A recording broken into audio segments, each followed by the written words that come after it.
Bonjour et bienvenue sur Apostat Islam, le podcast des apostats. C'est Momo. Si vous m'écoutez sur YouTube, la chaîne s'appelle Témoignages ex-musulmans. Donc ici, ce sera la suite de la première partie de l'interview de Sophia. Je vous conseille donc d'aller directement en première partie si vous n'avez pas écouté. Et on va parler ici de d'éducation.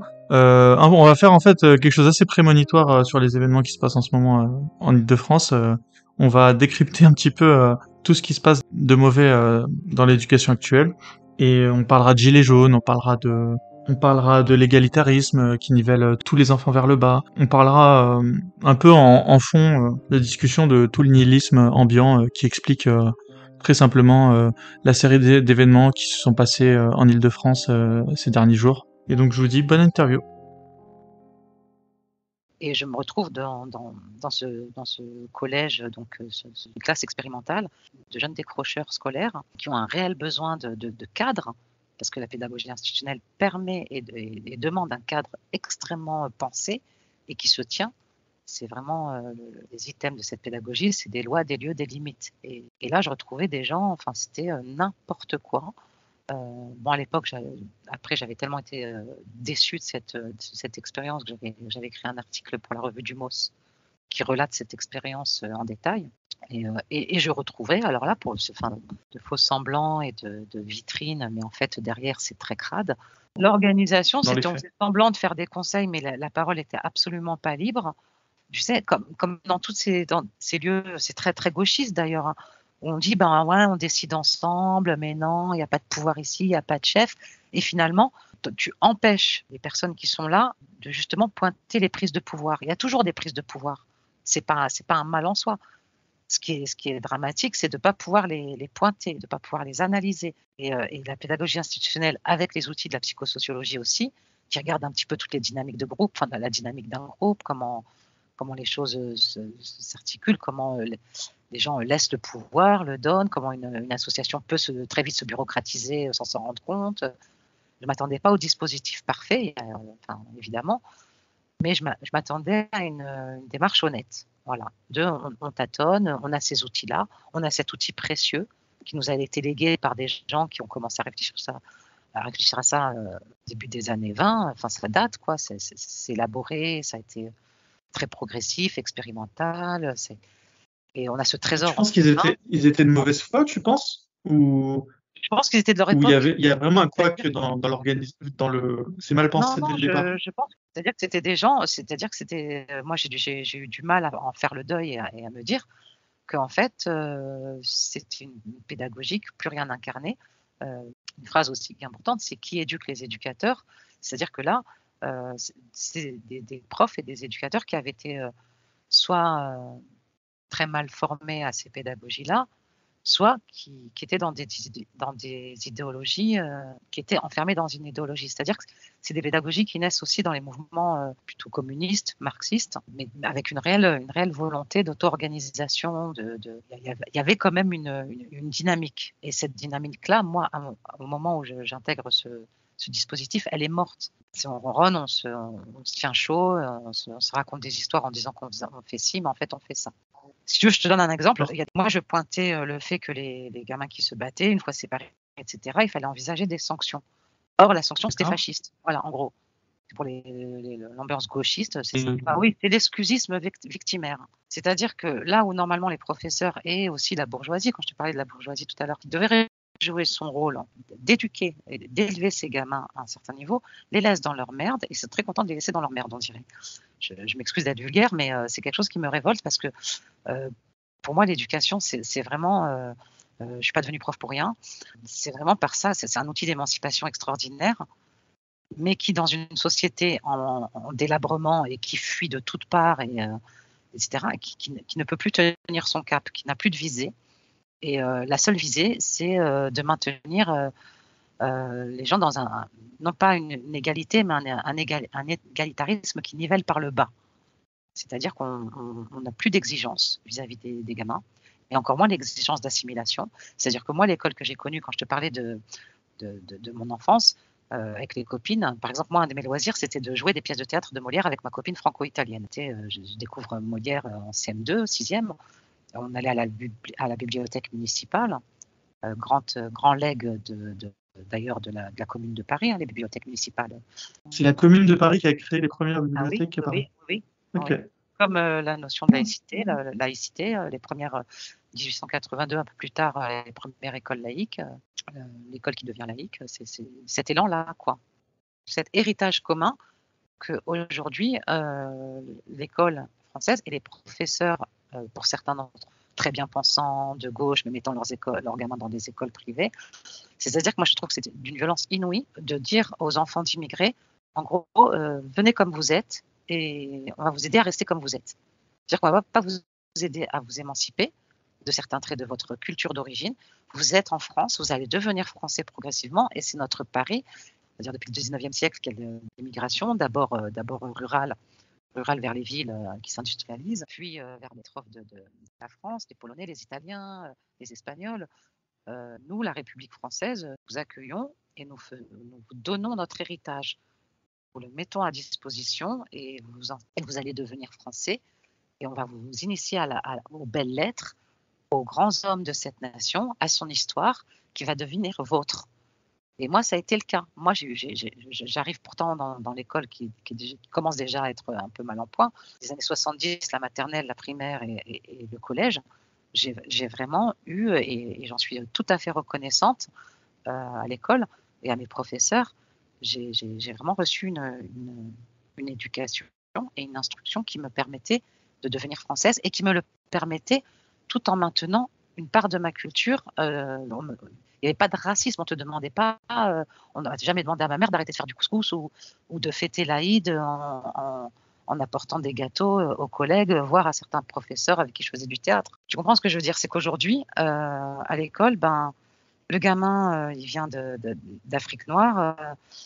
Moi, un truc qui me révolte, c'est par exemple le fameux truc que font les instituts en primaire de plus en plus, c'est la carte du monde. Alors, d'où venez-vous? D'où viennent vos parents? Alors, là-bas, il y a des palmiers. Et puis, alors, combien de temps on met pour aller en bateau? Combien de temps on met pour y aller en avion? Et qu'est-ce qu'on mange là-bas? Du manioc. Moi, j'aurais été révoltée. Enfin, j'aurais été même, je te dis, même quand les cantinières, elles se ramenaient à la table à ma table à la cantine et qu'elle criait fort les sans-ports, j'étais gênée. Enfin, parce qu'un gamin, qu'est-ce qu'il veut un gamin? Il veut s'intégrer. Il veut appartenir à un tout, il veut appartenir à un groupe. C'est ça le boulot d'un gamin, quoi. C'est idéologique. Parce que tu es dans une France complètement ravagée de plusieurs points de vue, qui a du mal à affronter plusieurs crises, et notamment les flux migratoires qui sont de plus en plus importants. Et c'est plus de l'immigration, c'est-à-dire qu'on a affaire aujourd'hui à quelque chose qui transforme le paysage social de la France. L'offensive islamiste prend sa part là-dedans, enfin anticiper ça même, puisque d'abord il y a l'offensive islamiste et puis les flux migratoires après 2011, là ça explose. Il est où le lien entre l'intensification des flux migratoires et le changement de discours à l'école? Si tu veux, à partir du moment où, d'abord, tu as une France qui est en délabrement en termes social et politique. C'est-à-dire que tu as une France qui est moribonde. Voilà. C'est ce qu'on appelait, nous, dans le collectif auquel je participe, le collectif Lieu commun, ce qu'on appelle le vide occidental. C'est-à-dire qu'après la chute du mur de Berlin, la chute des grandes idéologies, c'est-à-dire qu'il n'y a plus que la consommation. Donc les gens sont invités à consommer, à produire et à consommer. Et voilà. On va voter de temps en temps, mais on ne se raconte pas d'histoire. Hein. Une gestion, il n'y a plus d'horizon politique, il n'y a plus de projet politique et surtout il y a la disparition d'un peuple. C'est-à-dire qu'il y avait un peuple une classe ouvrière, il y a une vie sociale qui s'est totalement évanouie au fur et à mesure du temps, avec la mondialisation, la globalisation, l'Internet, le repli sur soi, etc. Le paysage français qui s'est au fil du temps modifié et l'islamisme arrive là-dedans et a une voie royale, puisque il n'y a rien. C'est-à-dire qu'aujourd'hui, on peut toujours parler de mettre plus de lois, entre guillemets, liberticides, d'interdire le voile ici, d'interdire le burkini, d'interdire... À partir du moment où il n'y a plus de peuple, il n'y a plus d'horizon, il n'y a plus de volonté, il n'y a plus de visée, c'est-à-dire que la question du voile, par exemple, elle n'aurait pas dû se régler par une loi, elle aurait dû se régler par une pression populaire. C'est-à-dire qu'il doit y avoir un peuple encore vivants, qui regardent les premières femmes voilées dans la rue comme des extraterrestres et qui leur mettent la honte et qui fassent preuve quasiment, non pas de violence physique, mais de dire mais vous n'avez rien à faire là, ça n'a rien à faire ici, ça. Et tout de suite, ça c'est un discours raciste dans l'esprit des bien-pensants, etc. Quand tu écoutes les femmes voilées, Des ils disent provocations. on les regarde mal, on les regarde mal dans la rue, que c'est difficile de le Non, on les porter. regarde pas mal. Enfin, moi, dans le bus là, enfin quand je prends les transports ou je retourne en province où je vis, je suis la seule à les regarder mal et à me regarder mal et on se regarde mal. Et les Français sont culpabilisés, c'est-à-dire que c'est plus possible pour eux d'exprimer la moindre résistance à ce qui est en train de les faire en partie disparaître. Nous, on a été confrontés à des réalités auxquelles la gauche aurait dû s'atteler. On a été confrontés, on a vécu à Saint-Denis en l'occurrence, au début de l'offensive islamiste. Et quand on allait voir les gens de gauche, y compris les gens de LO, etc., qui étaient contre la bigoterie normalement, enfin qui sont contre... là, c'était mais non, mais c'est des victimes, mais non, mais c'est une façon de s'affirmer parce qu'ils sont invisibilisés, une complaisance et une bienveillance à l'égard de ces gens-là qui était hallucinante.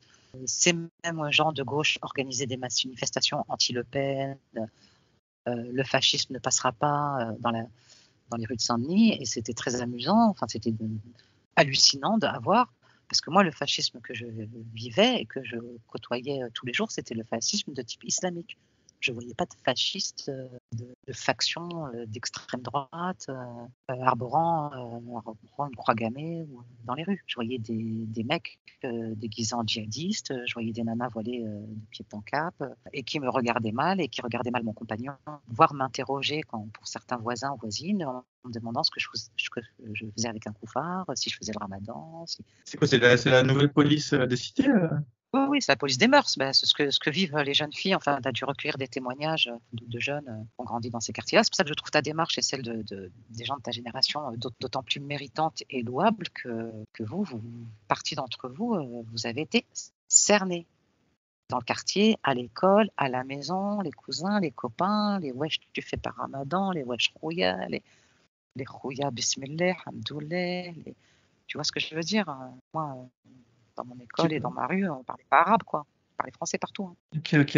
Et du coup, alors, qu'est-ce que tu penses du dogme islamique, sinon, au-delà de... Parce là, on parle beaucoup de comportements qu'on voit dans la vie quotidienne en France, mais le dogme en lui-même, c'est quoi ton opinion là-dessus? Au niveau du Coran, de ce qu'il évoque, et la vie du prophète, c'est quoi ton opinion sur toutes ces choses? Alors moi, mon opinion, c'est que je me suis émancipée de tous les dogmes, y compris des dogmes art religieux, soi-disant art religieux comme le marxisme.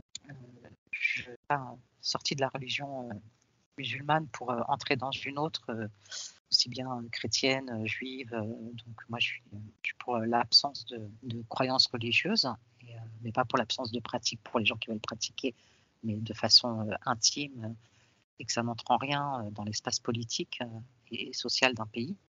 Le dogme islamique, qu'est-ce que je te dis, tu t'en sais bien mieux que moi. Enfin, pour moi, c'est un totalitarisme. Il ne se maintient que par la terreur. Je voulais faire un point sur l'islamophobie, notamment. On parle d'islamophobie comme d'un racisme anti-musulman dont serait victime le musulman. Entre parenthèses, on se demande ce qu'ils foutent ici, si vraiment ils sont victimes de racisme et que la France est un pays horriblement raciste et pourquoi ils se précipitent en masse pour y vivre. Il ne viendrait pas à l'idée des juifs persécutés sous le nazisme de se réfugier à Berlin. Enfin bref. Ils se disent pas persécutés, ils se disent victimes de racisme, et du coup, ils se disant victimes de racisme, je pense que leur meilleure stratégie, c'est de quand même venir économiquement en France et ensuite de vivre entre eux, puisqu'ils n'ont pas envie de vivre avec les gens qui sont racistes. Tu vois, on peut vivre dans le même pays, mais pas dans les mêmes aires géographiques, un peu comme un archipel. Oui, voilà, donc un multiculturalisme, une défragmentation, une fragmentation. Mais je pense que consciemment, c'est ça leur plan, quoi. Voilà comment tu peux vivre dans un pays où les gens sont racistes. Parce que les gens qui sont racistes, c'est pas les gens que tu comptes côtoyer physiquement. Ils seront, Non, mais il faut les voilà. rééduquer. Ces gens qui sont racistes, c'est pas leur plan, c'est pas que de vivre dans leur coin avec leur ami imaginaire et leurs conneries. Leur plan, c'est que tu taises la moindre remarque quant à leur mode de vie complètement délirant qui n'a jamais dû être supporté ne serait-ce qu'une seconde en France, et c'est de te rééduquer. C'est-à-dire que on l'a vu au moment des Gilets jaunes, tu avais là, de façon assez étonnante, personne ne l'a vu venir, mais tu avais là le début de la reconstitution d'un peuple.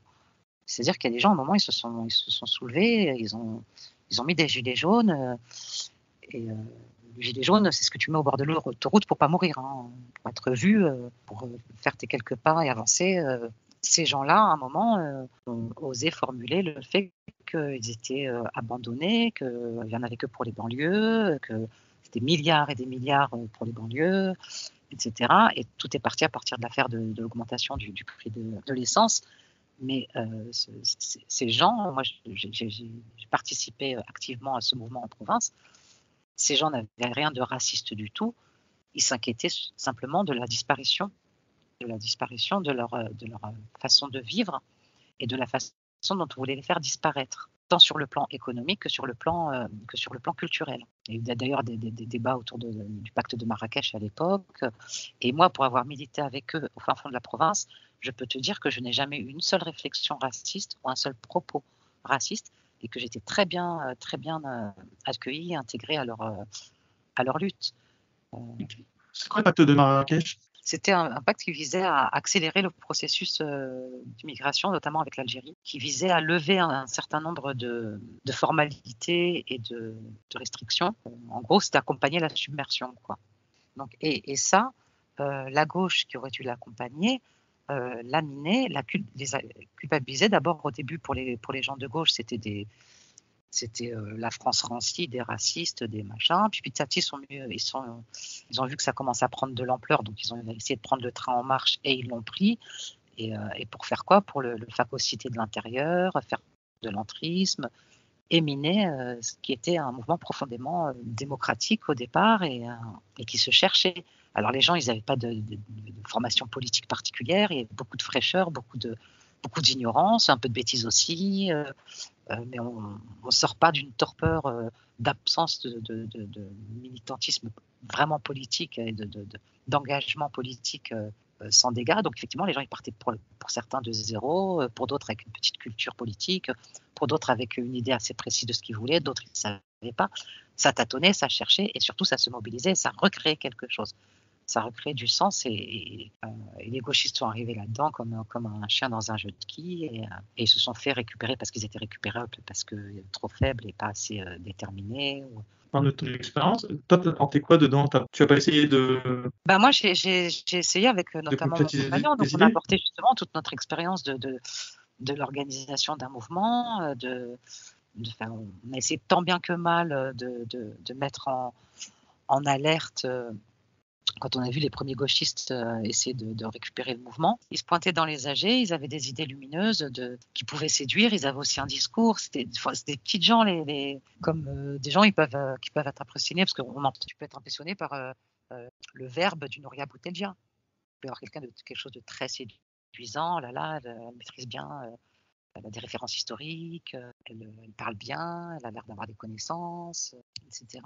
Et donc eux, ils arrivaient avec, tu vois, un discours, des choses qui pouvaient sonner, les gens pouvaient entendre. D'un autre côté, il y en a qui ne se laissaient pas mener en bateau non plus, qui disaient mais non, mais attends, on n'est pas là pour défiler dans les quartiers, parce qu'il y avait ça. Il y avait par exemple l'organisation d'une manifestation. Jusqu'ici, on occupait les ronds-points de la petite ville moyenne dans laquelle on était.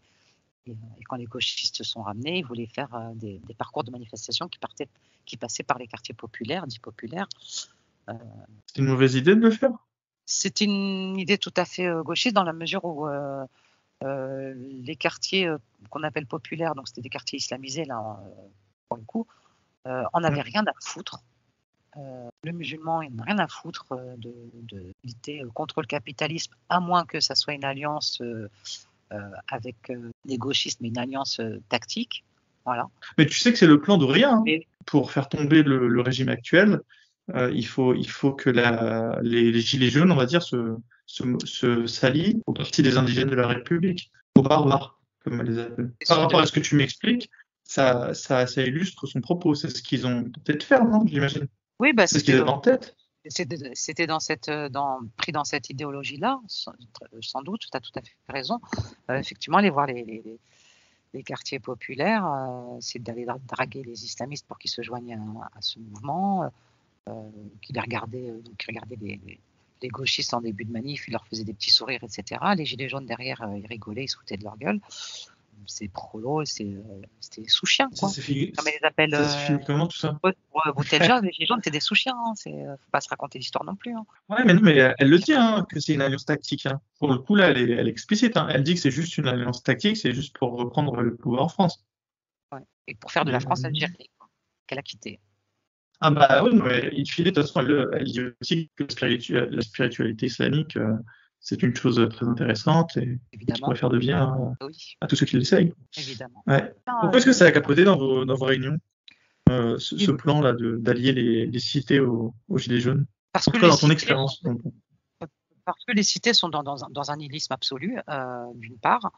D'autre part, eux, ils n'ont pas besoin de se constituer en peuple ou en force avec les Français. Ils constituent une force en eux-mêmes. Ils sont c'est la Oumma, hein. Ils ont leur réseau de solidarité entre eux. Et surtout, ils sont très très très bien lotis par rapport à ces gilets jaunes qui étaient plus dans les campagnes et la ruralité. Eux, voilà, on leur déverse régulièrement des plans banlieue, il y a des associations, il y a des services publics, moi j'ai vécu en Seine-Saint-Denis, je peux te dire qu'après je me suis installée en province, il fallait faire 10 km pour avoir une poste, fallait attendre 6 mois pour avoir un examen, une radio, etc. En Seine-Saint-Denis, tu as tout ce qu'il faut. Tu as de l'espace, c'est des enfants gâtés qui se révoltent contre le père qui les a trop gâtés, quoi. Voilà, les cités, ils ont. C'est pas vrai que l'islamisme fleurit sur le terreau de pauvreté ils sont pas pauvres ces gens-là, hein. Ils sont pas. Et quand bien même, enfin, est-ce que parce que tu es pauvre, tu vas vouloir islamiser tout le monde, mettre tout le monde à ta botte, instaurer un système totalitaire, donc voilà. Je voulais revenir sur le collectif Lieu commun. Est-ce que Oui. tu peux le présenter? Est-ce que tu peux nous dire ce que tu y as appris? Le collectif Lieu commun, Vas-y. il s'est créé, donc c'est un collectif qu'on a créé avec des copains, c'était en 2008. Parce que, comme ce que je te disais à propos des gauchistes, donc ils sont les premières amours politiques, on va dire, bien que je n'ai jamais été adhérente à aucun parti, on s'est rendu compte notamment avec cette question d'offensive islamiste qu'il n'y avait rien, que pire encore, il y avait l'accompagnement de tout ça et le soutien, voire un soutien actif de cette offensive. Les actions, les AG, les occupations de fac auxquelles on avait pu participer, c'était du grand n'importe quoi. C'est-à-dire que tu n'avais même plus la culture politique. Tu sais, un marxiste pur et dur, il est cultivé, il peut t'apprendre des choses. Là, il n'y avait rien. C'était une espèce de magma anarcho-libertoïde, marxoïde.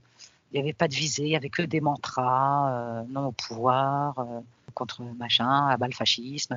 C'est des gens qui se tenaient chaud. Il y avait plus. Bon, j'avais toujours une méfiance par rapport à ce milieu-là déjà, mais là, ça atteignait des proportions assez inquiétantes au vu de ce qu'il y avait en face et au vu de ce qui est en train de remplacer toute cette culture ouvrière, tout ce que la gauche avait abandonné, tous ces territoires qui commençaient à être la nature à horreur du vide, hein, qui commençaient à être occupés par une autre idéologie, bien plus motivée, bien plus efficace, et elle avec une visée très claire. Voilà. Donc tout ça, on s'est dit, faut reprendre toutes nos grilles de lecture. La grille de lecture marxiste ou quoi, ça marche pas. Là, on est confronté à quelque chose qui est l'absence de projet politique et surtout la cécité volontaire par rapport aux faits sociaux qui sont en train de se dérouler sous nos yeux. Les gens qui faisaient des AG, qui occupaient la fac, les militants à l'époque où on croisait, la vérité, ils avaient une vérité, donc un dogme, et les faits, la réalité ne les intéressait pas, voire les emmerdait. Voilà. Donc à chaque fois que tu te ramenais quelque part pour leur dire oui mais attendez, moi je veux bien contre le fascisme, ok, mais là il y a de plus en plus de fillettes voilées dans mon quartier, qu'est-ce qu'on fait? Il y a des féministes parmi vous, bon, Où êtes-vous les féministes, quoi? Oui, mais non, mais les femmes, elles gagnent pas pareil que les hommes et c'est pas bien. OK, très bien, mais là, il y a quand même une autre forme de sexisme autrement plus violente et autrement plus régressive qui est en train de s'imposer dans votre silence le plus total, quoi.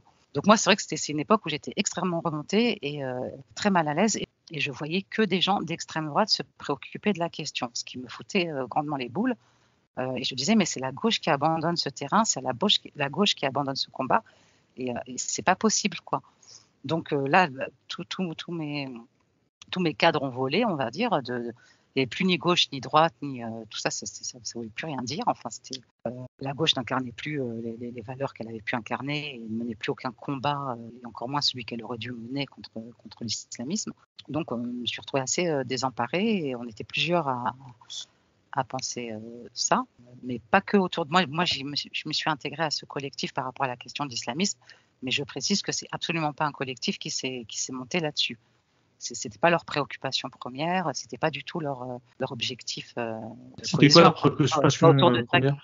C'est autour du même constat qu'il y avait plus de gauche, qu'il y avait plus de projet d'émancipation, que le projet d'émancipation individuelle et collectif n'était plus incarné par personne, qu'on était dans une espèce de désert moribond en termes de militantisme, et qu'il fallait à partir de la pensée notamment d'un auteur qui s'appelait Cornelius Castoriadis, remettre tout à plat et repenser cette question d'émancipation et d'autonomie et d'autoconstitution d'une société.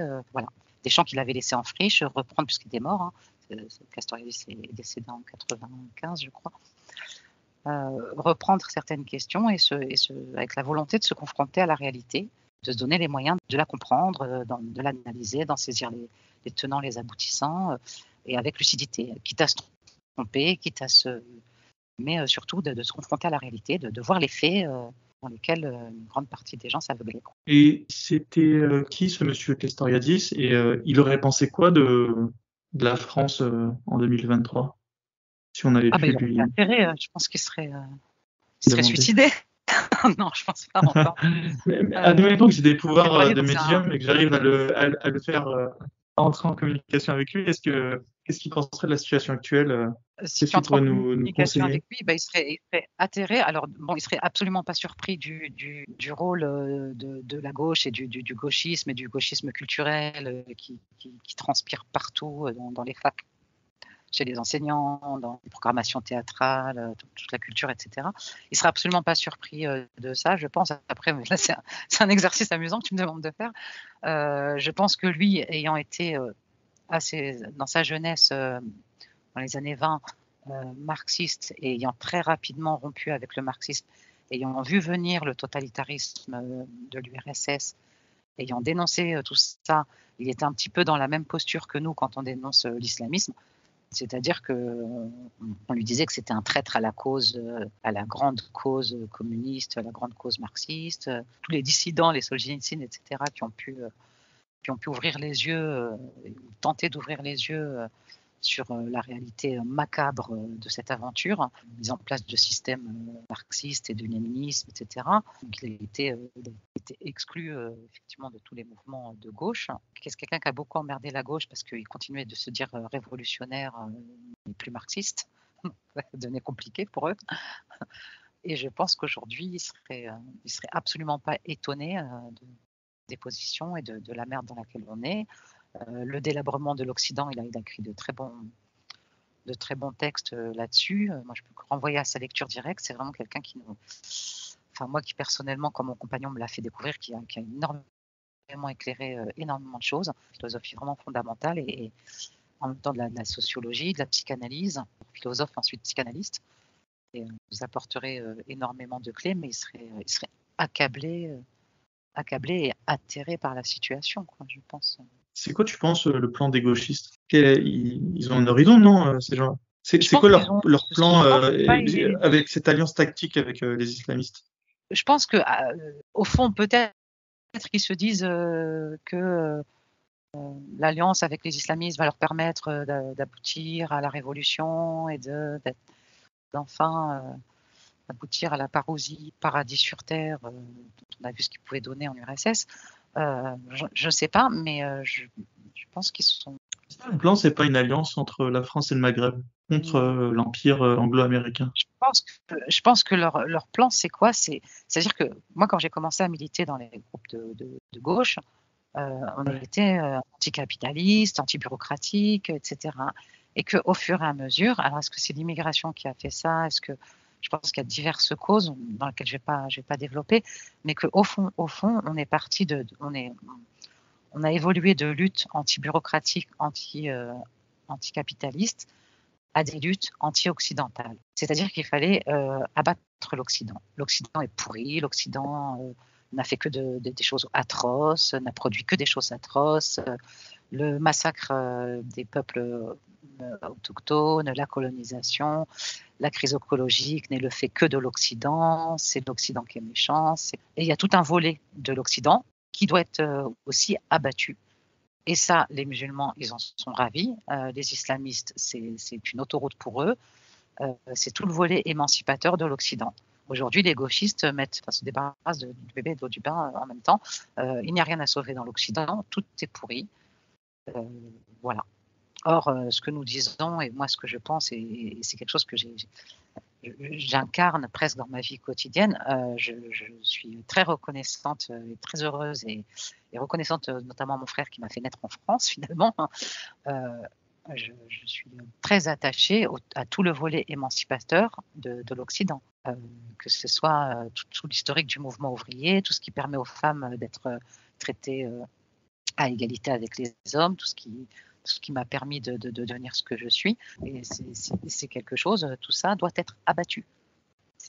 Je pense que ce qui les unit, c'est la destruction de l'Occident, la pensée occidentale, du mode d'être occidental, du mode de vie occidental. Énormément de primitivistes chez les gauchistes. Dans ce magma de personnages, il y a des gens qui sont pour le retour à des sociétés traditionnelles, mais il va falloir vous accrocher parce que les nanas dans les sociétés traditionnelles, les musulmans sont en train de vous montrer ce que c'est. Hein. Enfin, Tu veux dire, il y a des gauchistes, ils fantasment une société traditionnelle islamique. non, ce que je dis, c'est que cette alliance, ce qui les unit, enfin, ce qui les rapproche d'eux, c'est quoi leur Non, projet. ouais. Je pense qu'ils ont ce qu'ils ont en commun, c'est une détestation de l'Occident. C'est quoi leur avenir glorieux, on Ah, va dire? je sais pas, je sais pas. Le Je monde qu'ils serais veulent laisser à incapable de leurs te dire enfants, je veux parce que dire. c'est un tel magma, c'est un tel truc, ils ont pas de visée, ils ont Tu veux défendre ton mode de vie, qu'est-ce qu'il a de merveilleux? Enfin, pas un mode de vie merveilleux, mais moi, ce que je veux préserver, c'est notamment la possibilité d'être traité à égalité, d'être notion d'égalité, de liberté, qui s'incarne dans énormément de choses. Il y a encore énormément de choses à faire et à conquérir. Ça, j'en ai tout à fait conscience. Entre le statut de la femme en Arabie Saoudite et en Iran et celui de la femme en France, je pense qu'on est d'accord pour dire qu'il vaut mieux être en France et bénéficier de tout l'héritage que tous ces hommes et femmes nous ont légué et qui nous permet de vivre comme on vit aujourd'hui, d'être acteur dans un projet de. est-ce qu'il y a mieux que la France au niveau de l'émancipation des femmes? Moi, je ne vois pas de pays qui était aussi loin dans l'expérience de son émancipation, notamment par rapport à la religion. Enfin, je sais pas. Pour moi, c'est beaucoup voyager aussi. Enfin, j'étais en Angleterre, en Espagne. Je trouve que femme française, je sais pas comment te dire, il y a une spécificité française, occidentale en général, européenne en particulier, et singulièrement française, que tu retrouves nulle part. Voilà, donc moi Qu'est-ce qui est je suis en train d'être très attachée. grignoté en ce moment, à ton avis? Bah, tout ça, notamment la place de la femme, possibilité de s'émanciper, pour les gens de s'instruire, hein, de se reconnaître dans un héritage, d'en être les continuateurs. C'est ça qui est beau, moi je trouve que, enfin, c'est que tu nais dans un pays où il y a une histoire à continuer, et un combat à continuer pour toujours plus de liberté, d'un peuple qui sait s'auto-limiter, qui sait être dans une solidarité qui constitue un tout, quoi. Enfin, cet élan-là n'existe plus du tout. Et ça devient de plus en plus compliqué. C'est pour ça que les gilets jaunes, pour moi, c'était vraiment un des derniers moments. Alors il y en aura peut-être d'autres, j'espère, mais un des derniers moments où on pouvait sentir tout ce qui avait pu forger l'histoire de ce pays et qui s'incarnait là dans un élan très spontané, tâtonnant, mais Ils pouvaient espérer quoi, les Gilets jaunes, si ça s'était bien terminé? très difficile à dire, mais il aurait pu avoir la constitution de petites communes, de micro-communes, de petites fédérations, où on aurait essayé de construire quelque chose de... Comme une ZAD? Ah non, non, là, ça aurait été le cauchemar, là. Mais Je sais pas. À quoi ça ressemble, une autogestion, je sais pas, si quelque c'est chose pas une ZAD? où on prendre en charge l'autoproduction de nos moyens de production, de dire, d'inventer quelque chose, je sais pas. Enfin, si tu veux, la question de la démocratie et de l'émancipation, c'est pas quelque chose que quelqu'un va venir imposer ou moi j'ai pas de recette et je cherche pas des gens qui vont m'apporter des recettes. C'est-à-dire que les choses, elles vont se construire ensemble. On n'attend pas de gourou. Enfin, j'ai eu des maîtres, je te parlais de Castoriadis, par exemple. Moi, je suis en pédagogie, Georges Lapassade ou Jacques Pin. Enfin, il y a eu des auteurs et des professeurs qui ont jalonné mon parcours intellectuel et qui ont été des maîtres pour moi. Mais je ne suis pas à la recherche d'un gourou et je suis pas non plus à la recherche et jamais je me positionnerai comme quelqu'un qui arrive quelque part dans une AG de gilets jaunes et qui disent alors maintenant moi j'ai une recette, alors vous allez voir ça va être super, donc on va faire une commune libre, ensuite on va occuper l'usine de machin et on va nous-mêmes faire. C'est-à-dire que c'est des choses qui vont émerger, la réunion du peuple lui-même. D'accord, c'est que la parole soit libre, que la parole soit, que les gens puissent poser des choses, y compris ridicules, tâtonner, faire des erreurs, et qu'on puisse d'abord aussi et surtout comprendre où on en est, comprendre ce qui se passe ensemble et dessiner des perspectives. Mais on pourrait te rétorquer que la parole, elle est libre en France. Les personnes, elles peuvent aller au conseil municipal, dire ce qu'elles ont à dire, au maire de la ville. Moi, j'ai participé à des conseils municipaux, enfin, tout est miné. Il y a de moins en moins d'espace de libre expression. C'est-à-dire qu'à partir du moment où tu vas porter une parole que l'oligarchie et une grande partie de la sphère médiatico-politique, une grande partie de l'élite et aussi de la bourgeoisie, des bobos, etc., tu veux porter une parole que eux estiment être illégitime, tout comme celle que portaient les Gilets jaunes, à savoir, nous nous soulevons contre la disparition de notre monde et nous en sommes inquiets et nous avons beaucoup d'angoisse par rapport à ce qui est en train d'arriver. Et à partir du moment où cette parole est délégitimée, ne rencontre de moins en moins d'espace alors, pour être formulée et pour pouvoir être dite. Qu'est-ce qui reste? Il reste les identitaires, il reste Zemmour, CNews. Voilà, alors ce sont des gens qui, effectivement, disent énormément de choses. Ils disent aussi des bêtises, mais ils disent beaucoup de choses de vraies, que toute la gauche refuse de voir. Que beaucoup de gens bien installés refusent de voir. En attendant, ce n'est pas eux qui subissent les effets de ce délabrement et de cette offensive et du multiculturalisme et du racisme qui est en train de effectivement monter. Alors quand je parle de racisme, je ne parle pas du racisme des Blancs ou des Français de souche vis-à-vis des Maghrébins ou des Noirs ou des Arabes ou des Indiens. Je parle du racisme d'un Indien envers un Noir ou inversement. Je parle du racisme d'un Maghrébin envers un Rome.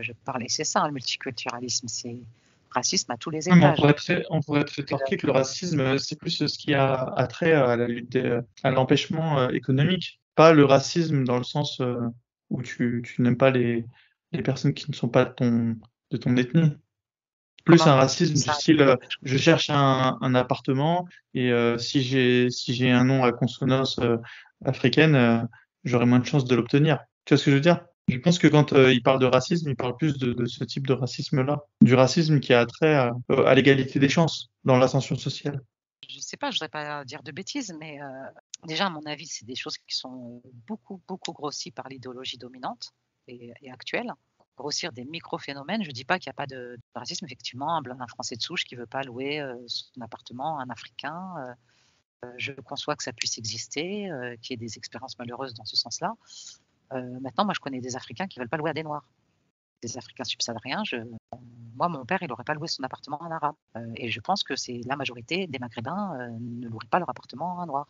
Enfin, les Blancs n'ont pas le monopole du racisme, et bien au contraire. C'est-à-dire que les Français ont une histoire par rapport à ça où ils ont avancé. Il y a le pari de l'assimilation qui a été effectif, une société qui veut bien intégrer, qui intègre.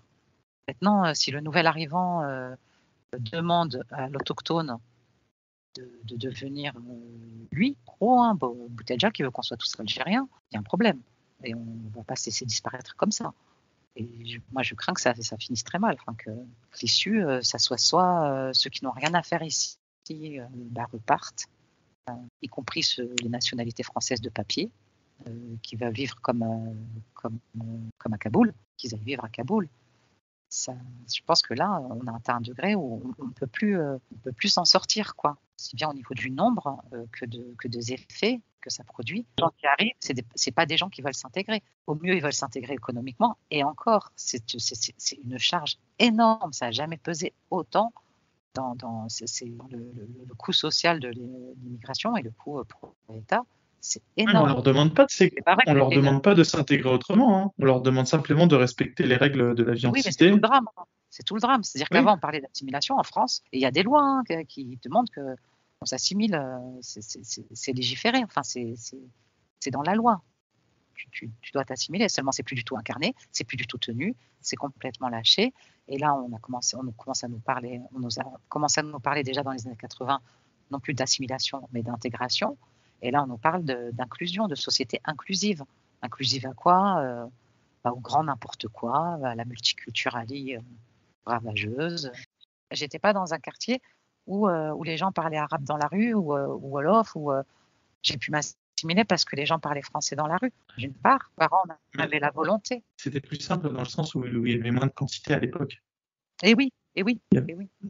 C'est-à-dire qu'aujourd'hui, même un immigré qui le voudrait, c'est extrêmement difficile. Et pour peu qu'il rencontre quelques gauchistes sur sa route qui visent maintenant, t'étais très bien comme ça, reste dans ta merde, dans tes superstitions, c'est très exotique et amusant. Nous, on a eu l'émancipation, la liberté des femmes, etc. Enfin, compliqué, quoi. Donc moi, j'ai l'impression que ça va se finir très mal, une situation d'extrême violence, s'il n'y a pas un coup d'arrêt à ce flux migratoire qui est catastrophique. Et non seulement un flux d'arrêt, mais aussi un retour au pays pour certains qui n'ont rien à foutre ici. Si tu veux vivre en djihadiste, si tu veux t'habiller en djihadiste, si tu veux que ta femme elle soit en burqa, qu'elle soit séparée des hommes, que à l'école il n'y ait pas de garçons dans sa classe, il faut retourner là-bas. Voilà.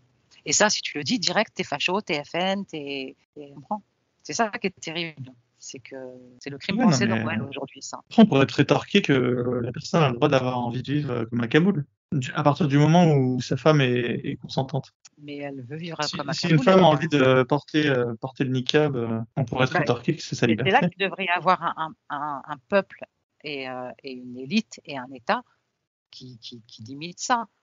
C'est-à-dire qu'ils disent non, tu vis pas comme à Kaboul. Alors chez toi, dans ton espace intime, tu fais ce que tu veux. Tu te déguises en Père Noël, en djihadiste, en Mickey, il n'y a pas de problème. Mais tu sors pas comme ça dans la rue. Ici, ça ne se fait pas. Il y a quelque chose de l'ordre de la décence, quoi, enfin, qu'il n'y a plus du tout. Et il devrait y avoir une exigence de décence et une exigence d'art de vivre qui s'incarne, ou alors on est nulle part. Effectivement, on est en France, on est nulle part. Quoi.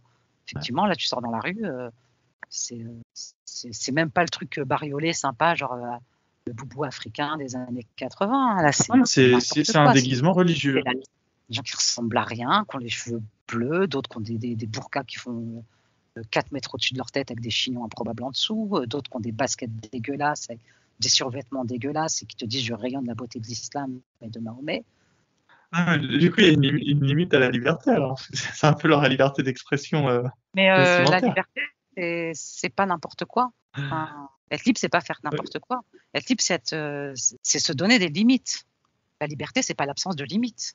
Ça demande un cadre. Enfin, moi, je ne peux pas sortir toute nue dans la rue. J'ai pas le droit. Mais non seulement j'ai pas le droit, mais quand bien même j'aurais le droit, ça ne se fait pas. C'est la confusion entre liberté et absence de règles, quoi. Liberté, c'est tout sauf l'absence de règles. Mais les personnes que tu me décris, elles ont des règles. Celle de s'habiller en niqab. Oui, mais des règles qui ici n'ont pas de sens et n'ont pas lieu d'être. C'est-à-dire que si on avait encore un pays vivant, si on avait encore une société vivante, ce que je dis là, ce serait d'une banalité extraordinaire. Et le voile, ce serait déjà trop dans ta définition? Ah oui, moi, le voile dans l'espace public, mais moi, je suis pas pour interdire. Je suis pour qu'il y ait une pression populaire, la renaissance d'une C'est ce que je disais tout à l'heure. Moi, je suis pour que les choses s'imposent d'elles-mêmes, que ça soit une évidence. Tu vois, un peu comme moi, mon assimilation a été naturelle. C'était évident. J'étais entourée d'un environnement français. Je suis devenue française. La question du voile aurait dû se régler par, au mieux, des ricanements. C'est pas possible. Et malheureusement, ça n'a pas été le cas. Et pour moi, on arrive à un point de non-retour. Ça va se régler. Ou alors, il y a un réveil extrêmement ferme, mais qui reste non violent de la part des populations. C'est quoi, c'est un appel au fait que les gens regardent mal Moi, les femmes voilées dans la rue? je fais un appel déjà aux descendants de Maghrébins. Ça serait bien que les immigrés arabes se mobilisent un petit peu et disent oui, oui, nous sommes devenus français, nous tenons à la France, nous ne voulons pas qu'elle continue de se faire envahir comme elle se fait. Ça abat et ça déconstruit tout ce qu'on a essayé de construire pour s'intégrer et pour s'assimiler à ce pays. Tout ça vole en éclats d'une offensive à laquelle nous proposons de nous réunir pour la combattre. Et que ce discours-là ne soit pas laissé à droite. Moi, je ne parle même pas d'extrême droite, parce que pour moi, il n'y a qu'une extrême droite, c'est l'extrême droite musulmane.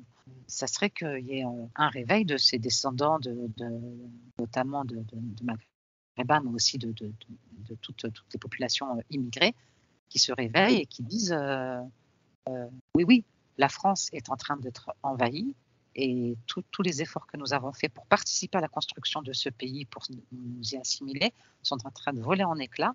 Et nous sommes terriblement angoissés par cette situation, et que ce discours soit porté par des descendants d'immigrés, et s'il lui donnerait beaucoup plus de force. Et il serait tout aussi légitime que s'il était porté par des Français de souche, mais il aurait beaucoup plus de poids, je pense, dans le paysage actuel.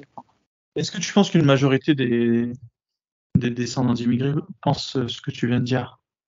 Je pense qu'il y en a beaucoup. Je pense qu'il y a aussi un chantage au racisme, un chantage aux racines, comme j'ai pu l'écrire dans des interviews que j'ai données à Lieu commun. Je pense qu'il y a aussi une difficulté de s'organiser, de se prononcer, qu'il y a aussi une lâcheté, je pense, qu'il y a aussi beaucoup d'opportunisme.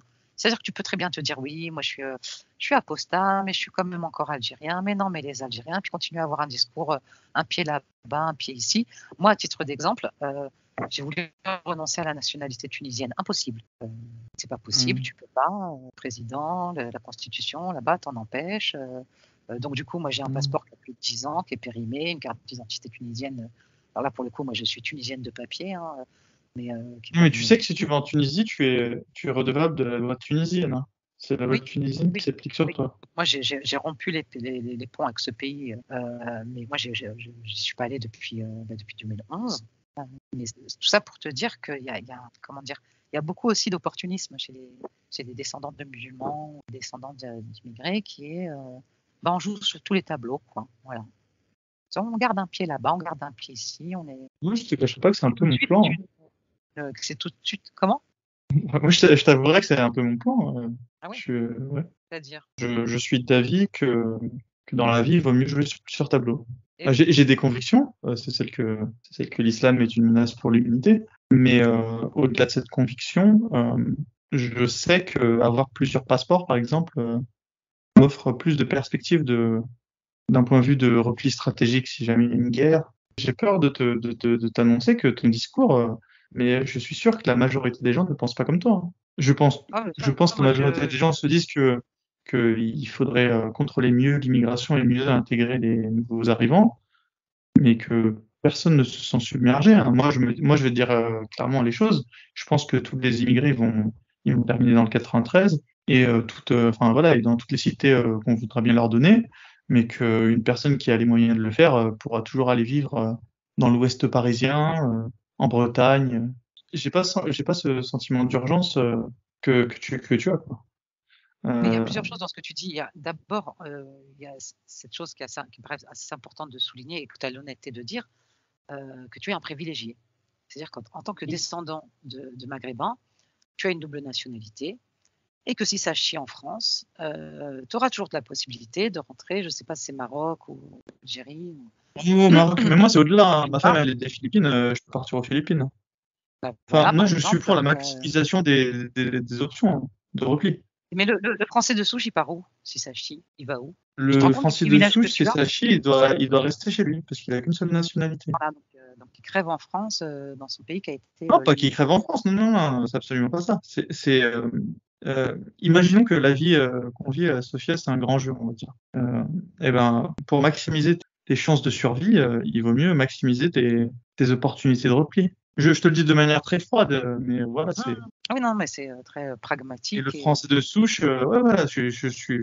Ça, c'est vraiment d'un point de vue pragmatique, quoi. Je te décode ce que les gens ont dans le crâne, hein. Je pense que beaucoup de gens pensent comme moi, hein. Après, ils vont pas te le dire comme ça, c'est tout. c'est la survie du plus adapté, quoi. Exactement.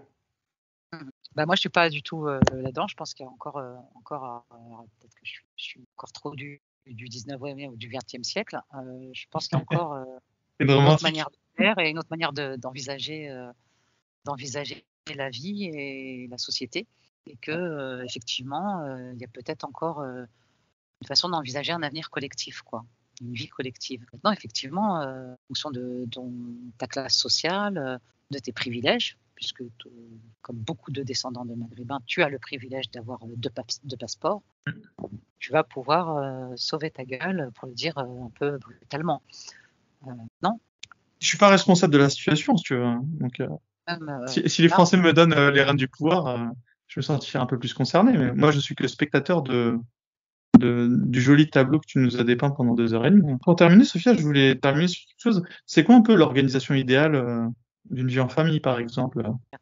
l'urgence que je vois aujourd'hui en termes d'éducation, alors je ne sais pas si c'est pour les enfants d'immigrés et globalement, c'est déjà de faire en sorte que le nouvel arrivant sur Terre, jeune enfant, puisse se construire avec des limites, puisse se construire en sachant où il est, lui transmettre un héritage du pays dans lequel il est, mais aussi lui donner les moyens de son autonomie, c'est-à-dire l'armée pour qu'il puisse prendre des décisions, se projeter dans l'avenir, faire des choix.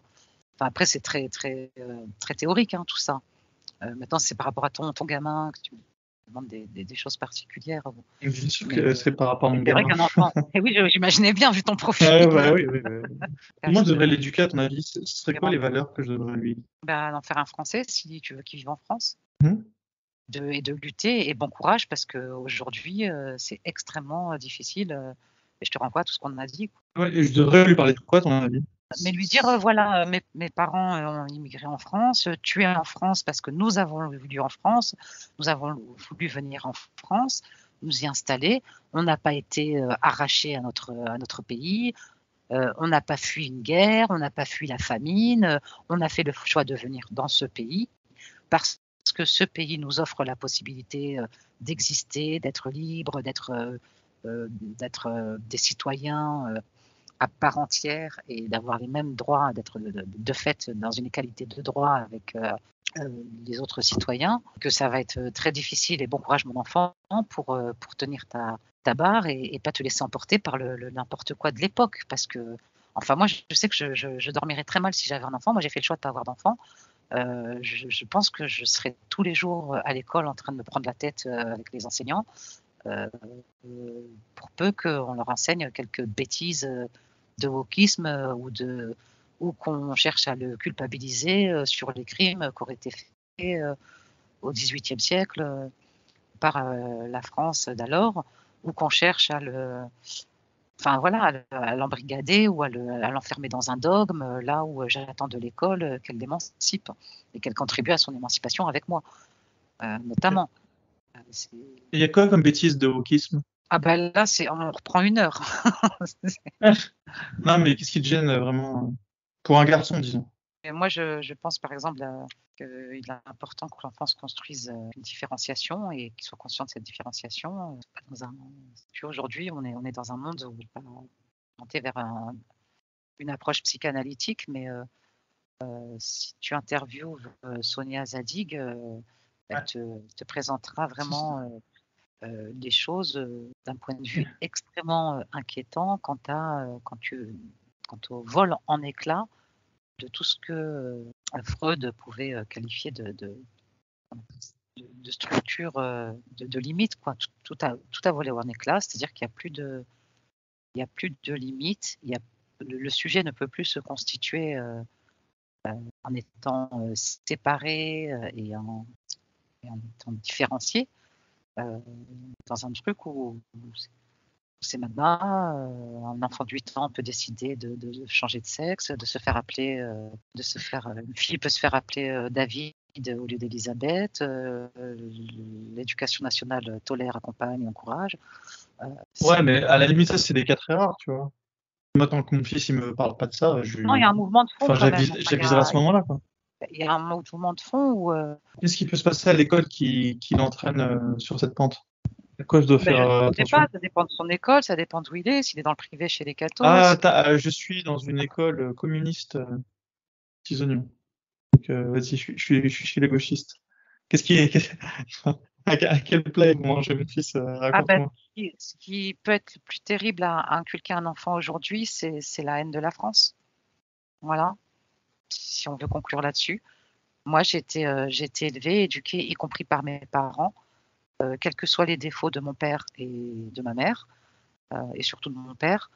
Il y a toujours eu un profond respect pour nos professeurs, un profond respect pour ce pays, vraiment. Et même si on a maintenu des liens avec notre pays d'origine, il y a toujours eu. Jamais ma mère se serait permise d'aller engueuler un prof ou d'engueuler, ou voire de gifler, comme j'ai pu voir en Seine-Saint-Denis, de gifler une cantinière parce qu'elle m'avait servi malencontreusement du porc. Terrible d'élever des enfants dans la haine du pays d'accueil, quoi. Voilà, et que des relais dans la société puissent accompagner ça, c'est-à-dire le délire de quelques parents qui puissent être relayés et prendre de plus en plus de place. C'est extrêmement inquiétant et totalement déprimant. Après, Le but, c'est pas de détruire la France pour mieux pouvoir intégrer l'espace dans l'Union européenne. Il n'y a pas quelque chose qui est vraiment au-dessus, quoi, si qui a tu été veux, il y a la pensé. jonction de l'aspect économique et de l'aspect culturel, enfin de la dissolution culturelle. Quand Macron parle de décivilisation, en empruntant le terme à Norbert Elias, je crois, pas décivilisation. Enfin, il y a des civilisations, mais des civilisations occidentales, d'accord, elle est en voie d'eux, elle est bien entamée, hélas, mais il y a substitution d'une autre civilisation, et que tu connais très bien, et de laquelle tu t'es émancipé, Momo. Et, enfin, moi, c'est ce que je vois dans de nombreux quartiers, et pas que en Seine-Saint-Denis, à Nantes, j'y étais il y a pas si longtemps, à Bordeaux, dans toutes les grandes villes de France, à Lyon. Et dans tout ça, il y a une espèce de salmigondis, de machin, de wokisme, plus aucun repère, plus aucune ligne, plus aucune homogénéité minimale. On est n'importe où et nulle part, y compris au niveau sexuel, au niveau de son identité. On peut être tout et n'importe quoi. Seulement, il y en a, ils savent très bien ce qu'ils sont, ils savent très bien où ils veulent aller. Ok. Ce sont nos amis les salafistes. Et la laïcité, donc tu inculques ça à ton enfant, je pense. Enfin, et puis tu envoies Quel type de laïcité tu penses que je dois lui inculquer? Ah ben pour moi, c'est la laïcité comme une chose précieuse, non aboutie, et comme une étape vers l'athéisme, vers l'autonomie individuelle et collective, et en aucun cas comme la tolérance vis-à-vis de l'expression de formes religieuses, y compris dans l'espace public. Seulement aujourd'hui, la laïcité, il y aurait eu un combat à continuer puisqu'elle est que partielle. Enfin, comment dire, elle a été votée en 1905 dans un climat de volonté d'apaisement. Aujourd'hui, volonté d'apaisement, oui, sauf que ce sont des gens qui veulent la guerre et qui la veulent profondément. Ce que je veux dire, c'est que la laïcité, pour moi, c'est devenu un mot passe-partout, qu'on devrait plus parler d'assimilation, de devoir d'assimilation, d'exigence d'assimilation, et tout le reste viendra, quoi. Voilà. Et qu'à partir du moment où il n'y a plus cette exigence d'assimilation, on est mal barré. Voilà. Donc les flux migratoires qu'on connaît actuellement et qui vont faire que s'amplifier vers la disparition de quelque chose et de la remplacer. Et moi, je vois la civilisation après le processus de décivilisation, c'est la civilisation musulmane. Quand tu sais que j'étais effarée d'apprendre ça, un ami m'a appris que effectivement, c'est un chiffre que tu peux retrouver en faisant des recherches sur Internet. Le nombre de musulmans double tous les 15 ans en France. Jérôme Fourquet, là, il a fait un livre pas Oui, mais l'archipel c'est vrai que c'était dans les alentours de français, hein, 20%, son nouveau. je Il a pense. trouvé 1% de noms à consonance musulmane dans les Bon, on est pas naissances. loin. Donc ça donnerait une France dans une centaine d'années à peut-être entre 20 et 30% de musulmans, je dirais. C'est aussi bien en termes quantitatifs que qualitatifs. Imagine que ce chiffre-là, donc que je te donne, le nombre de musulmans qui double tous les 15 ans, ce soit des musulmans plutôt salafistes qui n'ont qu'une volonté de s'intégrer, qui ont qu'une... Parce que on pourrait très bien dire, oui, le nombre de musulmans va doubler tous les 15 ans, mais à terme, ils ne seront plus musulmans. C'était le pari des marxistes d'ailleurs. C'était que la société, l'intégration économique, etc., et qu'à terme, ils seront émancipés de la religion et qu'au fil des générations, ils vont s'intégrer. Et ce qui est en partie vrai. Enfin, moi, j'en suis l'exemple et beaucoup de gens en sont l'exemple. Au bout de la deuxième génération, je crois que c'est Noiriel dans le Creuset français qui dit voilà qu'au bout de la deuxième génération, c'est bon, on est français, on est assimilé, quoi. La première génération, elle n'a pas encore nos parents, c'est encore compliqué, ils sont pas encore tout à fait français. La deuxième génération, c'est parti. Seulement là, les musulmans, on est à la quatrième génération, là, combien ça régresse. Non seulement ça s'assimile pas, mais ça régresse et que c'est pas des gens qui vont s'assimiler. Donc, et qualitativement et quantitativement, un cauchemar qui s'annonce là. Ouais. C'est pour ça que les apostats, mais aussi les gens issus de l'immigration, devraient, je pense, c'était le sens de mon appel, moi, dans notre brochure, le malaise dans l'identité. J'avais écrit un long texte qui n'avait reçu que très peu d'écho et qui avait annoncé très peu de rencontres et d'initiatives, hélas. Mais c'était le sens de cet appel, quoi. Est-ce que tu as une dernière chose à évoquer, quelque chose sur laquelle tu voulais parler, qui te tenait à cœur? Souhaiter bon courage dans la constitution de ton association, là, parce que j'ai vu que tu constituais une association Ligue sans frontières, qui a été constituée. sans frontières et t'encourager dans la mesure du possible à peut-être réfléchir avec les autres à un autre nom, ou, parce que le terme de laïcité aujourd'hui est à la fois fourre-tout et à la fois il ne veut plus dire grand-chose, et surtout les islamistes et les islamisants et les mahométans, ce terme ne leur pose plus aucun problème puisqu'ils l'ont récupéré avec la laïcité adjectivée, à laquelle on ajoute des choses, laïcité inclusive, laïcité palali, laïcité palala. Ils sont en train de transformer cette chose-là en quelque chose qui va permettre à leur superstition et leur totalitarisme de s'imposer tranquillement dans un climat apaisé. Je te dis ça parce que récemment, j'ai vu que la vigie de la laïcité, un peu mise sur la cartographie du site Lieu commun. Tu sais, sur le site Lieu commun, on fait des cartographies. On en a fait une sur l'islamo-gauchisme et une autre sur les mouvements anti-lumière, les mouvements obscurantistes, les woke, etc. Donc on va mettre une fiche sur, comme toutes les autres fiches, sur chaque tête de personne ou association et tu as information sur cette association. Et Ok. en l'occurrence, je te parle de ça pour te dire que la vigie de la laïcité, par exemple, le trésorier, c'est un imam proche des frères musulmans. Voilà. Donc l'association qui remplace l'Observatoire de la laïcité de Bianco, elle s'appelle la vigie de la laïcité.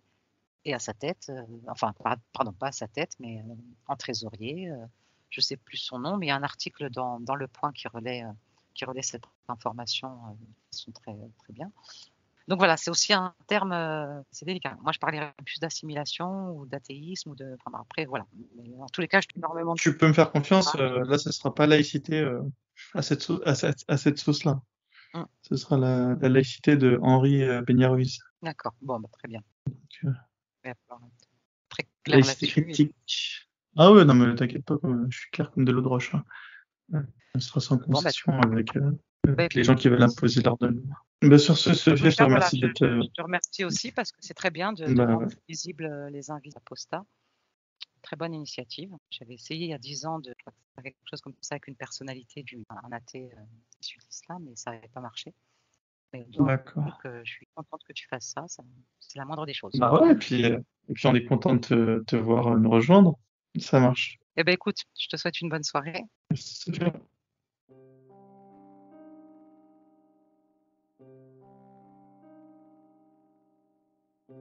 Merci d'être allé jusqu'au bout de cette interview. Merci à toi, Sophia, d'avoir participé et d'avoir laissé ton témoignage.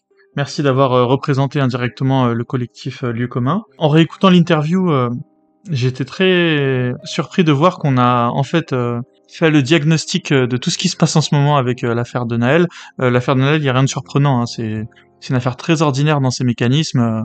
C'est un policier qui tue un jeune et ensuite voilà, la mère qui est effondrée fait appel au collectif d'Adama pour relever un peu les foules se lèvent. Il y a un principe qui est celui de la loi du talion dans le dogme islamique, donc c'est un peu la trame de fond de toute cette affaire et c'est un peu le moteur de tout ce qui s'est passé ensuite. Et voilà, une fois que la première vague est partie, ça devient incontrôlable et donc maintenant il se passe ce qui se passe. Je suis pas très inquiet. Je pense que avec les départs en vacances tout ça va retomber comme un soufflet. Mais voilà, en tout cas, les banlieues se seront fait encore entendre, pas de la meilleure des manières, une nouvelle fois. Et, et donc grâce à Sophia, on aura un peu mieux compris une nouvelle fois, voilà, que produit l'éducation qui prône, sans le vouloir peut-être, la haine de la France à toute une génération et voilà, et ce qui se passe ensuite. Faut pas s'en étonner. Donc à titre personnel, je suis pas du tout étonné de la situation. Pour ceux qui habitent pas en région parisienne, il faut pas vous catastropher de ce qui passe dans les médias. C'est beaucoup moins impressionnant que ce qu'on veut bien nous faire croire. Voilà, il y a des feux de poubelle, des magasins qui sont détruits, mais c'est beaucoup moins impressionnant quand on le vit en vrai, hein. On est très loin de la guerre civile qu'on retrouve ensuite dans les médias. Donc c'est comme d'habitude, hein, c'est amplifié. Donc voilà, je me fais vraiment pas de problème là-dessus. Macron, on l'a bien vu, hein, la veille de toute cette affaire, il était encore en soirée, donc voilà, il y a aucun souci, tout est sous contrôle, hein, il faut pas se faire trop de films, hein. Les banlieues vont taper du poing sur la table. Par contre, ce qui est assez intéressant, c'est qu'on va pouvoir voir, ce qui m'intéresse plutôt, c'est de voir si les gilets jaunes et en tout cas leurs principaux leaders vont tenter de faire à l'envers en fait ce qui avait été tenté à l'époque des Gilets jaunes. À l'époque des Gilets jaunes, donc comme on l'a vu avec Sofia, la galaxie voilà gauchiste, celle du pire, voilà les indigènes de la République ont tenté de s'associer à eux pour voilà pour amplifier leur mouvement et pour tenter une déstabilisation du pouvoir. On va voir si à présent que voilà les indigènes de la République sont à la manœuvre. On va voir s'ils vont tenter quelque chose avec les Gilets jaunes. C'est plutôt là où je trouve l'intérêt de toute cette affaire toute cette affaire Naël. Mais sur les débordements, franchement, si vous pensez que détruire un Aldi et mettre le feu aux poubelles, ça va déstabiliser le gouvernement de Macron, je pense que vous mettez le doigt dans l'œil. Donc voilà. Les seuls qui doivent être un peu frustrés dans toute cette affaire, c'est les actionnaires de tous ces magasins. Je voulais aussi revenir rapidement sur l'interdiction des certificats de virginité, parce qu'en fait, il y a une loi en France qui interdit à un professionnel de délivrer ce genre de certificat de virginité. Maintenant, on voit bien que c'est encore des lois qui sont pondues par des gens qui sont sur leur tour d'ivoire, qui n'ont rien à voir avec le quotidien des Français. Et honnêtement, même si voilà l'interdiction existe, donc quelque part c'est comme d'habitude, hein, si les lois étaient appliquées, voilà, ce serait beaucoup plus facile. Maintenant, je pense que pour une fois, cette loi n'a pas lieu d'être. Malheureusement, si un père est déterminé pour savoir si sa fille est vierge oui ou non, je pense que le moindre mal, c'est de lui faire délivrer ce fameux certificat, parce que si le père n'a pas ce certificat en main, on ne sait pas ce qu'il peut faire ensuite. Il peut aller voir, je sais pas moi, la femme, la tante de l'imam du coin, et lui demander de regarder si sa fille est vierge oui ou non. Donc, enfin, ça peut devenir assez barbare. Et finalement, le certificat de virginité est malheureusement un moindre mal. Le mal, il est à la racine, hein. Il est qu'est-ce qui fait qu'un père se met en tête d'aller chercher cette information, de savoir si sa fille est vierge ou non. Le problème, il est là. Et qui lui met ces idées en tête? Et c'est ces gens-là qu'il faut combattre. Enfin, Sophie nous a parlé de Castoriadis, donc apparemment c'est le penseur du collectif Lieu commun. C'est une personne que je connaissais pas. J'imagine que c'est une personne majeure. Enfin, on peut être passé à côté de personnes majeures, donc je m'intéresserai à l'avenir à son œuvre. Sophia vous a mis énormément de contenu en description. Elle s'est attelée à vous rédiger une très longue description d'épisodes avec beaucoup de liens, beaucoup d'articles et voilà une petite bibliothèque vous attend en description. Donc allez-y, franchement, voilà vous aurez beaucoup de lectures intéressantes. N'oubliez pas que vous avez le podcast Hérétique, et je vous avais confié la dernière fois d'aller sur l'épisode de Sonia Zadig. Sonia Zadig, j'essaierai de l'interviewer à l'avenir, hein, c'est une apostate également. Donc ça fera un bon complément avec la future interview que je ferai d'elle. Donc allez-y, le podcast se nomme Hérétique. Et n'oubliez pas que vous pouvez retrouver tous les sites d'Apostat, tous les podcasts d'Apostat, toutes les chaînes YouTube d'Apostat sur le site internet apostat.fr, voilà qui les réunit tous. Et je souhaite la bienvenue à un nouvel Apostat, Yanis. Alors Yanis, c'est Karim, la personne que j'avais interviewée il y a peu de temps, épisode 29. Et Yanis a lancé sa chaîne YouTube, donc allez le soutenir, allez liker sa chaîne, allez vous abonner surtout. Voilà, donnez-lui un peu de force, la force de démarrer lui aussi. Et puis si vous aussi, hein, si vous voulez faire des chaînes YouTube, demandez-nous des conseils. Lancez-vous un peu sur tous les lives d'Apostat qui se font avec Soleiman, avec Bébert, Koufre FM. Bébert a fait un super live, un live même que je qualifierais de légendaire avec où ils ont démonté tous les mensonges ou toute la présentation qu'a fait un salafiste qui aurait interviewé un ex-apostat. Voilà, c'est l'affaire de l'ex-apostat de notre ami Michael Froment. Ces 3 heures de live sont passées très vite, donc je vous les conseille vraiment. Et je me suis dit à la fin de ce live, mais en fait, les salafistes sont la caisse de résonance des apostats dans le monde musulman. En fait, par le biais des salafistes, qui sont les premiers à s'insurger de nos contenus, parce que ce sont les plus à l'écoute de ce qui se passe en termes d'islam. La masse islamique des musulmans vit l'islam comme quelque chose d'assez lointain finalement. Mais c'est les salafistes en vrai qui sont à l'avant-garde. C'est eux qui surveillent et c'est eux qui s'offusquent les premiers. Du coup, je me suis moi-même étonné de me dire que quelque part, c'est l'intérêt des apostats que Michael Froment développe sa chaîne. C'est assez fou de le dire, hein. Je suis à l'opposé des idées que défend Michael Froment, mais quelque part, pour notre bien à tous, miser sur ce cheval boiteux qu'est Michael Froment serait la meilleure chose que nous aurions à faire. Donc voilà. Donc s'il y a des apostats qui ont des chaînes, voilà, Soleiman, Bébert, si vous m'écoutez, misez tout sur Michael Froment, continuez à le titiller. Il est assez idiot pour relayer tout ce qu'on fait. Donc, mais les gars, allez-y, hein, il faut continuer à titiller tous les salafs qui essayent d'entrer en contact avec nous pour des raisons qui leur sont propres, parce qu'en fait, c'est eux qui vont faire résonner notre discours. Voilà. Moi, à l'époque, je pensais que ce qu'il fallait faire, c'était réveiller plutôt les musulmans les plus curieux en leur partageant du contenu, en détricotant l'islam devant eux pour qu'ils puissent avoir la démonstration et qu'ils puissent quitter l'islam, un peu comme Nas de Une vérité par jour avait quitté l'islam. Il l'a fait comme ça en fait, il nous a découvert et il a compris que l'islam c'était une arnaque et c'est comme ça qu'il a quitté l'islam. Mais finalement, j'admets humblement que je me suis trompé en fait. La solution la plus efficace en fait, c'est de titiller les salafistes. Ça semble assez étrange, assez contre-intuitif. Peut-être que ça existait comme stratégie d'attaque, mais c'est celle que j'ai compris en fait à l'écoute des 3 heures du live de Bébert. Super live où chacun des protagonistes a pris le temps de démonter les arguments de la chaîne de Michael Froment. Et ce qui est assez jouissif, c'est que finalement, il y avait 7 ou 8 apostats qui s'attaquaient à 2 pieds nickelés salafistes. C'était assez facile et donc c'était assez jouissif à écouter. Et évidemment, c'est que la première étape d'une longue série de démontages qu'il nous faut réaliser. Voilà. J'ai cru comprendre que Régulus était sur une grosse affaire, donc Régulus du collectif ex-musulman. Allez le suivre parce que d'ici quelques jours, il a un gros clash qui se prépare avec un salafiste. Et ça va être assez intéressant à écouter. Et quant à moi, il me reste plus qu'à vous dire à très bientôt.